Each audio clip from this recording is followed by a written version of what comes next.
At my mom's birthday brunch, I walked up with my kids in their Sunday best. My dad looked me dead in the eyes and said, "You shouldn't have come." I didn't say a word.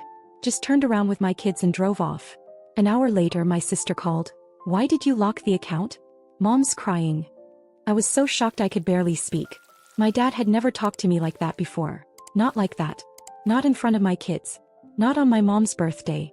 We just stepped onto the patio, me holding a covered dish in one hand and my youngest gripping my fingers with the other. The boys were dressed in matching button-ups, their hair combed and neat. They were trying so hard to look nice. We even stopped at the grocery store earlier that morning to get Mom's favorite flowers. It was supposed to be a surprise. I saw her first, my mom, setting out paper plates on the backyard table, chatting with my sister near the grill. Everything looked normal. Balloons on the fence. A happy birthday banner above the sliding door. Music playing low through a Bluetooth speaker. It looked like any other family gathering. For a second I thought maybe it was all in my head. Maybe this year would be different. Then my dad walked over. He didn't smile. Didn't look at the kids. Just stood there, hands in his pockets like he'd been waiting for this moment. And then he said it. "You shouldn't have come." My mouth opened but nothing came out. My kids turned to look at me, confused, waiting for me to say something. Anything. My oldest clutched the small bag he decorated himself. It had a candle and a card inside, one he wrote the night before after asking me how to spell grateful. The silence felt endless. I turned around. No drama, no yelling.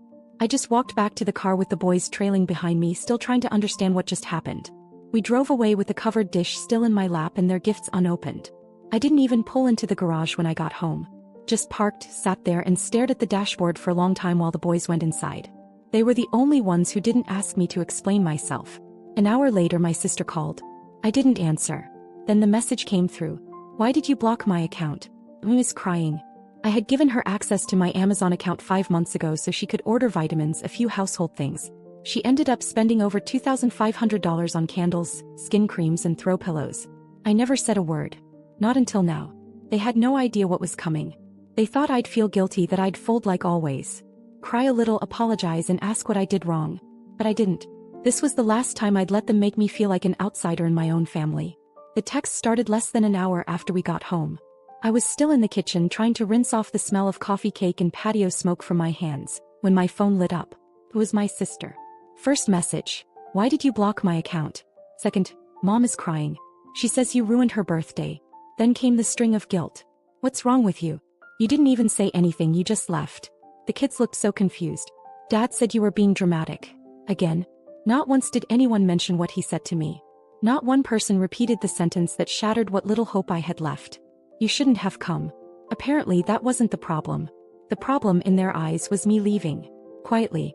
Without a meltdown they could use against me later. I didn't give them the drama they were hoping for.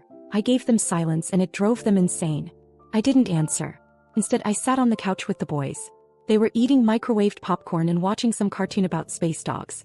My youngest leaned his head on my shoulder and whispered, "Grandpa was mean. But I still like Grandma. Just not today." That nearly broke me. I kissed his head and didn't say a word.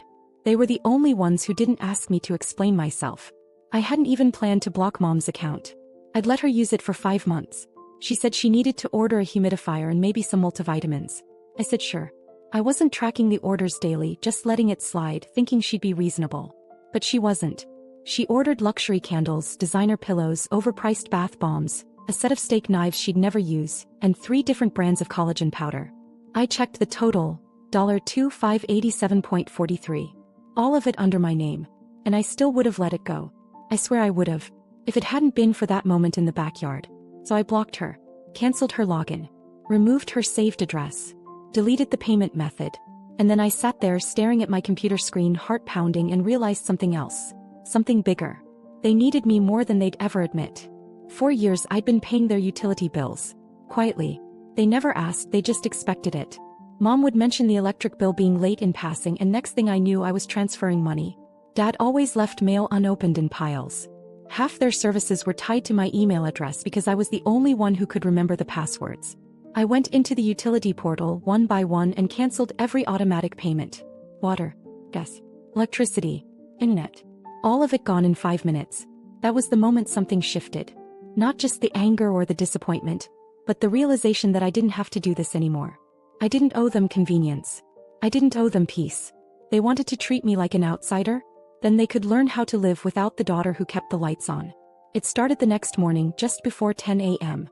I was in the middle of helping my youngest glue a paper rocket ship together when the power shift began.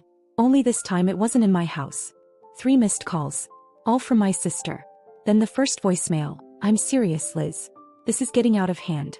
Mom says she can't log into Amazon. What did you do? Then another one, angrier. Are you really this spiteful?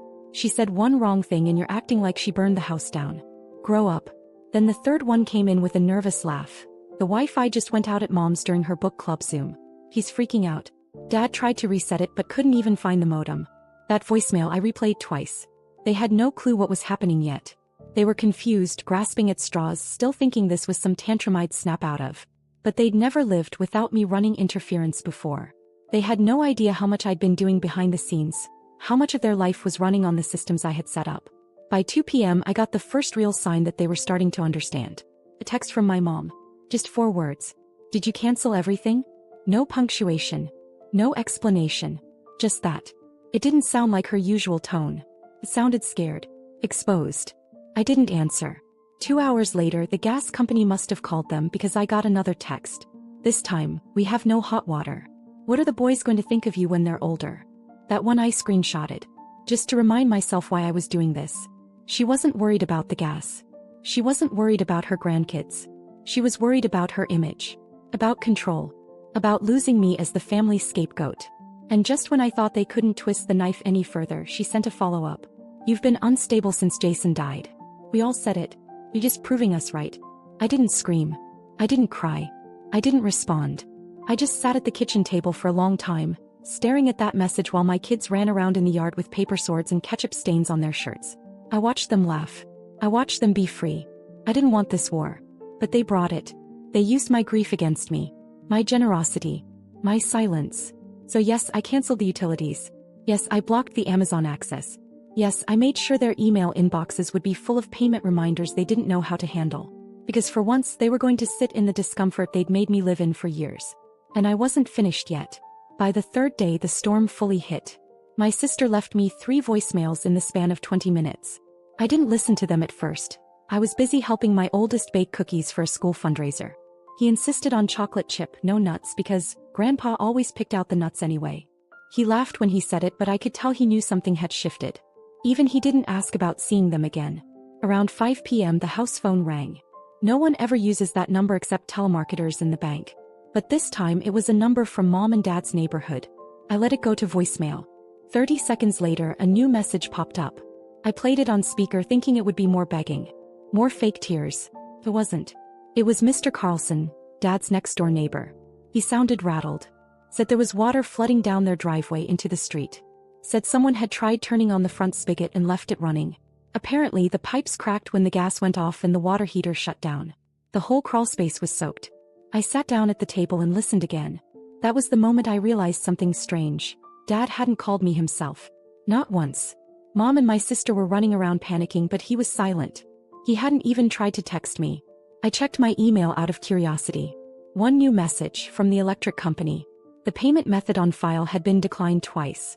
Service was pending disconnection in 24 hours. It would be so easy to fix. One click. But I didn't.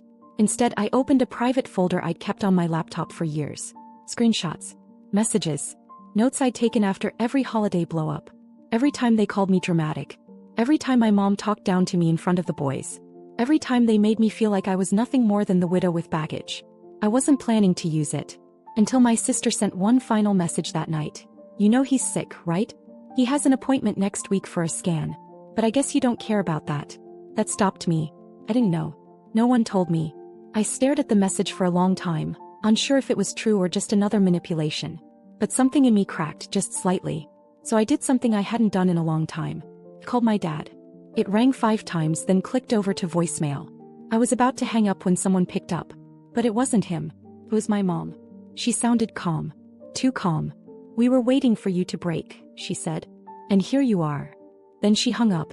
That's when it hit me. They weren't panicking because they were falling apart. They were panicking because they realized they couldn't control me anymore. And now they were trying a new tactic. But it was too late. They'd mistaken my silence for weakness. They forgot silence can also mean planning. And I had plans. The morning after that call, I didn't get out of bed right away. The boys had poured themselves cereal and were watching cartoons quietly. They knew I needed the rest, and honestly I was grateful for the space. I just laid there staring at the ceiling, thinking about everything. About Jason. About how he used to say, "You don't owe people peace if they keep burning your house down." I finally understood what he meant. By noon, Mom and my sister had switched tactics again. This time it was sympathy. Mom sent a long message saying how tired she was. How hard life had been since I shut her out. How Dad wasn't doing well. Then came a photo. Dad sitting on their porch with a blanket over his knees, staring off like he was 1 foot in the grave. Maybe it would have worked 2 weeks ago. Maybe I would have driven over, cried, begged for peace. But not now. Instead, I did something I should have done years ago. I called the utility companies and had everything fully transferred out of my name. No partial holds, no pending balances. Everything gone. I told the rep to remove my email and phone number from every account. It was oddly satisfying spelling out my mom's full name and saying, she'll need to set up a new account herself. Then I logged into the Amazon account one last time, printed the receipts for all her orders and dropped them into a manila envelope. No note. No explanation. I drove to their house and left it in the mailbox. As I pulled away, I saw the curtain move. That night, my sister tried again. "You really don't care, huh?" She wrote. "You'd let your own father die just to prove a point. I hope you feel powerful now." I didn't respond, because I knew something she didn't. The boys and I had been invited to stay with one of Jason's army buddies and his wife for the weekend. They lived 3 hours away in a quiet town with a lake. The kids were already packing swimsuits and board games. I needed to be around people who knew what kindness looked like. People who didn't see my grief as a weakness. People who didn't treat my usefulness like a subscription service. I turned off my phone. We left early the next morning. As we drove out of town, my youngest looked out the window and asked, "Mom, are we not going back to Grandma's house anymore?" I told him no. He nodded. Good. She didn't even smile at my card. It hurt, but it also felt like closure. That was the last time I heard from any of them. It's been 4 months. No calls. No texts. Nothing from my mom, my sister, or my dad. Just pure empty silence. At first I thought it would hurt more. That I'd miss them. That I'd feel guilt clawing at me in the quiet moments, after the boys went to bed, when the dishes were done and the house was still. But I didn't. The silence felt clean. What surprised me though was who did reach out. 2 weeks ago I got a message from an unknown number. Just a single sentence. "You were right to walk away." No name, no details. Just that. I stared at it for almost an hour before replying, "Who is this?" No answer. The next morning I checked the envelope I'd dropped at their house. The one with all of Mom's purchases. I remembered slipping one receipt inside that didn't belong to her. A $46 charge for something my sister ordered months ago. Some online seminar on navigating narcissistic parents. I never asked her about it. I never mentioned I saw it. Now I wonder if she was the one who sent that message. A week after that, I got a letter in the mail. No return address. Inside was a photo of Jason, one I'd never seen. He was sitting on a bench overseas, sun in his face, smiling with a can of soda in his hand. Taped to the back was a note in tiny handwriting. "He always said you were the strongest one. You just didn't believe it yet." I still don't know who sent it. Maybe one of the guys from his unit. Maybe someone who heard what happened. But it landed in my mailbox like a full stop at the end of a sentence I'd been trying to finish for years. As for my parents, I don't know if their lights ever got turned back on. I don't know if they found someone else to fix things for them. I don't know if Dad ever got that scan, or if Mom ever figured out how to order her vitamins without me. And I'm done wondering. What I do know is this. I'm no longer in the group text. I'm no longer the backup plan. I'm no longer the one who gets called when everything collapses. And I've never felt more at peace. The boys and I are good. We laugh more. We sleep better. We don't walk on eggshells anymore. And someday I'll tell them the whole story, not to turn them against their family, but to show them what it looks like to finally choose yourself. Because the only thing more powerful than revenge is walking away so far. They can't even find you to beg anymore. And I'm already gone. The first update 8 days after the letter with Jason's photo showed up. I thought maybe everything had finally settled. The boys were back in their routine, I was sleeping better, and the house had that quiet rhythm that only comes after the chaos fades. Then came the knock. It was a Thursday morning just after 7. I was making waffles and the boys were arguing over which syrup was the official syrup of waffles. I barely heard the knocks over their voices. 3 slow taps. Not urgent. Almost polite. I opened the door expecting maybe a delivery. But there was no one there. Just a box. Plain brown paper. No return address. No markings at all. I brought it inside, half expecting it to be some passive-aggressive package from my mom. But it was too small for drama. It fit neatly in my palm. When I opened it, I stopped breathing. Inside was my wedding ring. The one I lost 2 years ago after that awful plumbing leak forced us into that temporary rental. I thought it had slipped down a vent or into the trash. I looked everywhere. I even blamed the cleaning lady in my head for months before letting it go. And now here it was, sitting in a small velvet pouch, untouched, as if it had been waiting this whole time. No note. No clue who sent it. Nothing. I checked the porch camera footage. Whoever dropped it off knew exactly how to avoid being seen. It was like they knew my angles, my habits, even my morning schedule. I held the ring in my hand for a long time before putting it away. At first, I thought maybe it was someone from Jason's unit. Maybe they found it somehow. Maybe it traveled across hands and homes until it made its way back to me. But something about it felt recent. Too clean. Too precise. And now I can't shake the feeling that someone is watching the edge of my life. Someone who knows what I've done. What I walked away from. Someone who hasn't finished speaking. I don't know who they are. But I think they're getting closer.